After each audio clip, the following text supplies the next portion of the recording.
ఆడదంటే అబల కాదు సబల అని నిరూపిస్తుంది మహిళ. కొంతమంది చిన్న చిన్న ఇబ్బందులకి నానా హైరాణ పడుతూ ఉంటారు. ఈ మహిళకు జీవితమంతా కష్టాలే. జీవితంలో ప్రతి దశలోనూ పేదరికంతో విధితో పోరాడుతూనే ఉంది.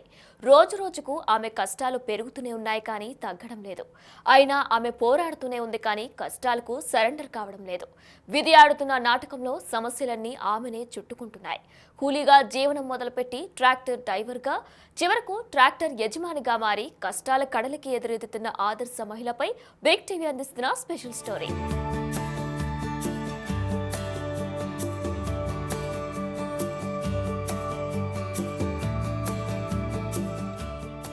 శ్రీకాకుళం జిల్లా ఇచ్చాపురం మండలం డొంకూరు గ్రామానికి చెందిన తోటమ్మ మహిళ తలుచుకుంటే ఏదైనా చేయగలదు, ఎంతటి కష్టానికైనా ఎదురెళ్లగలదు అని నిరూపిస్తున్నది. అసలే పేదరికం, ఇల్లంతా గంపెడు కుటుంబం, మంచాన పడ్డ తండ్రి, పిల్లల చదువులు, తల్లిదండ్రుల బాధ్యతలు, తమ్ముడు అక్క పిల్లలు, ఇలా చెప్పుకుంటూ పోతే మొత్తం ఆర్థిక భారం. కొన్ని సందర్భాలలో మగవారికి కష్టం, కాని తోటమ్మ కుటుంబ బాధ్యతల కోసం నడుం బిగించింది.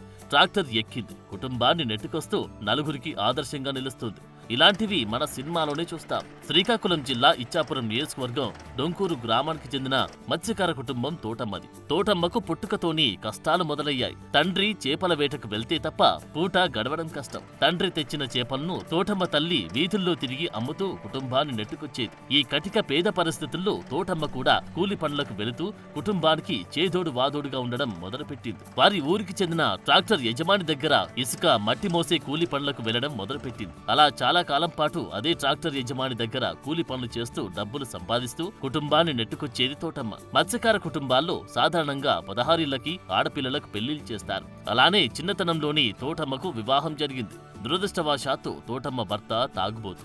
రోజు తాగి గొడవ పడేవాడు. వివాహం జరిగినప్పటి నుండి ఆమె భర్త రోజు తాగొచ్చి కొడుతూ ఉండడంతో అతనికి దూరంగా ఉంటూ కొద్ది రోజులకి విడాకులు తీసుకుంది. అప్పటి నుండి సొంతంగా బతకాలన్న ఉద్దేశంతో ఎవరి మీద ఆధారపడకుండా కూలీ పనులకు వెళ్లేది. ఆ కూలీ డబ్బులు కుటుంబానికి సరిపోక ఆర్థికంగా చాలా ఇబ్బంది పడేవారు. ట్రాక్టర్ పై లేబర్ గా వెళితే ఎక్కువ డబ్బులు వస్తాయని కూలీ మానేసి ట్రాక్టర్ పనులు చేసుకునే సమయంలో నా కూలి నాకు వస్తుంది కదా అని అనుకోకుండా ట్రాక్టర్ డ్రైవర్ పక్కన కూర్చొని ట్రాక్టర్ ను ఏ విధంగా నడుపుతున్నారు అని గమనించేది. కొద్ది సంవత్సరాలు అలా ట్రాక్టర్ నడపడం చూసి తాను కూడా ట్రాక్టర్ ఎందుకు నేర్చుకోకూడదని మనసులో తలుచుకొని పట్టుదలతో ట్రాక్టర్ నేర్చుకుంది.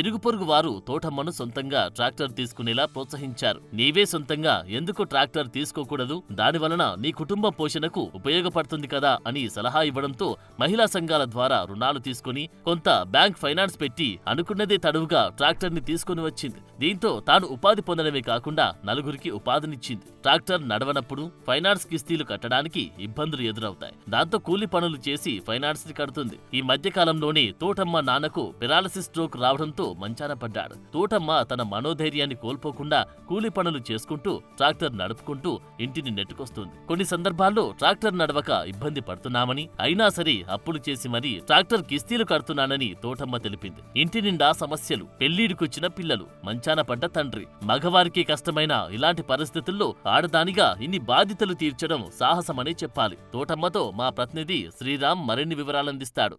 తీసుకెళ్ళాలన్నా, ఒక పిల్లల్ని ఉన్నత స్థాయి తీసుకెళ్ళాలన్నా, ఒక కుటుంబాన్ని సక్రమంగా నడపాలన్న మహిళకే సాధ్యం. భూదేవికి ఉన్నంత ఓపిక మహిళలకు ఉంటుందనేది కూడా వాస్తవం.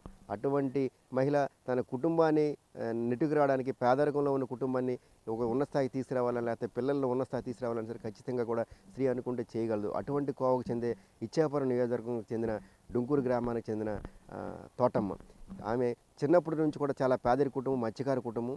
తల్లిదండ్రులు కూడా మత్స్యకారులు. తండ్రి సముద్రం వేటకు వెళుతూ పిల్లలు పోషించేవాడు. ప్రస్తుతం ఆయన తండ్రి అనారోగ్యంతో బాధపడుతున్నారు. అయితే తండ్రి అనారోగ్యంతో ఉన్న కూతురు తోటమ్మ మాత్రం ఖచ్చితంగా కుటుంబాన్ని నెట్టుకు రావాలంటూ కూడా ముందుకు వచ్చింది. కూలి పనులు చేస్తూ చిన్నప్పటి నుంచి కూడా మట్టి పనికి వెళుతూ కుటుంబాన్ని పోషించి వస్తుంది. అయితే తోటమ్మలో ఒక కొత్త కోణం ఏంటంటే కేవలం మట్టి పనికి పరిమితం అవ్వకూడదు, మనం అంటూ కూడా ఒక స్వశక్తితో బయటికి ఎదగాలని నిర్ణయించుకుంది. అప్పుడే మట్టి పనికి ఏదైతే ట్రాక్టర్లతో ఒక ట్రాక్టర్ ఓనర్ దగ్గర మట్టి పనికి వెళ్తూ అలాగే కొన్ని రోజులకి ట్రాక్టర్ నేర్చుకుంటూ కూడా ఈరోజు ఒక ట్రాక్టర్ కొనుక్కుని తనే ఒక ట్రాక్టర్ వారంగా మారుతూ 10 మందికి ఉపాధి కల్పిస్తుంది. మీ కుటుంబ నేపథ్యం ఏంటి? అసలు ఈవేళ ఒక ట్రాక్టర్ నడుపుకుంటూ ఒక ట్రాక్టర్ ఓనర్గా మీరు ఏ విధంగా మారారు? అంటే మా ఇంట్లో కొంచెం ఇబ్బందిగా ఉంది. కూలీలో చేస్తుంటే మనకి మన జనాలు ఎక్కువ అందుబాటులో లేకుంటుంది. ఏదో ఒక పని డబ్బు ఎక్కడ అప్పు చేసి డబ్బు తీసుకొని మనము ఇంటి పిల్లలు పోషించాలని నాకే కోరుకుంటుంది. ఆ కోరిక నెరవేరుకొని చేసుకుంటున్నాం. చిన్నప్పుడు మీ కుటుంబ నేపథ్యం ఏంటో, మీ తల్లిదండ్రులు ఏం చేస్తుంటారు? మా తండ్రి ఆటకి వెళ్ళేవారు. ఇప్పుడు మా నాన్నకి ఒంట్లో బాగలేదు, కాలుసే పడిపోయినది. మా అమ్మ గంప పట్టుకొని వెళ్ళేది. మా తమ్ముడు మాకంటే చిన్నోడు, అతను వెళ్ళలేకుంటారు ఫస్ట్. ఇప్పుడు వెళ్ళి 150 తెస్తున్నాడు. వాళ్ళ పిల్లలు కలిపి పోషించుకుంటున్నారు. నలుగురికి ఆదర్శంగా నిలుస్తుంది తోటమ్మ. ఖచ్చితంగా కూడా తోటమ్మ జీవితం అనేది కూడా అందరికీ ఆదర్శంగా రావాలి. ఒక కటిక పేదరికి, ఒక మత్స్యకార కుటుంబంలో పుట్టి కూలి పనులు చేస్తూ ఈరోజు 8 లక్షలు పెట్టి ట్రాక్టర్ కొనుక్కునే స్థాయిలో ఉంటూ ఫైనాన్స్ కట్టుకుంటూ ఎక్కడ కూడా ఎటువంటి ఎవరికి ఇబ్బందులు పెట్టకుండా నలుగురు అంటే ట్రాక్టర్ నేర్చుకుంటుంది ఈ మహిళని ఎంతోమంది ఎగతాళి చేసిన సరే ఎక్కడ కూడా ఎటువంటి ఇబ్బందులకి కడకుండా ఎవరికి ఎటువంటి ఏదైనా పట్టించుకోకుండా నేను చేస్తుంది మంచి పని, ఒక కుటుంబాన్ని పోషిస్తాను, ఒక ట్రాక్టర్ కొనుక్కుంటూ ఒక కూలి పని చేసి ఒక ట్రాక్టర్ కొనుక్కునే స్థాయికి ఎదిగి నా కుటుంబాన్ని పోషిస్తున్నాను కాబట్టి నేను చేసే తప్పు కాదంటే కూడా ఎవరేమనుకున్నా ఎగతాళి చేసినా పట్టించుకోకుండా ఈరోజు ఒక నలుగురికి తన ట్రాక్టర్ నడుపుకుంటూ నలుగురికి కూలీని ఇవ్వగలిగే స్థాయికి తోటమ్మ ఎదగడం పట్ల ప్రతి ఒక్కరు కూడా హర్షం వ్యక్తం చేస్తున్నారు. ఒకప్పుడు ఎగతాళి చేసిన వాళ్ళే తిరిగి తోటమ్మ చేసింది మంచి పని, ఆవిడ ఆడి పోడ్చుకున్నామని బాధపడుతున్నారు. కొంతమంది ఇప్పటికీ ఎగతాళి చేసిన సరే తోటమ్మ పట్టించుకోకుండా ట్రాక్టర్ నడుపుతుంటూ వచ్చిన డబ్బులతో కుటుంబాన్ని నెట్టుకొస్తూ కూడా ప్రతి ఒక్కరికి కూడా ఆదర్శంగా నిలుస్తున్నారు. విడుదల నారాయణరాము, డొంకూరు, ఇచ్చాపురం నియోజకవర్గం, శ్రీకాకుళం జిల్లా. For more videos like this, subscribe Big TV channel.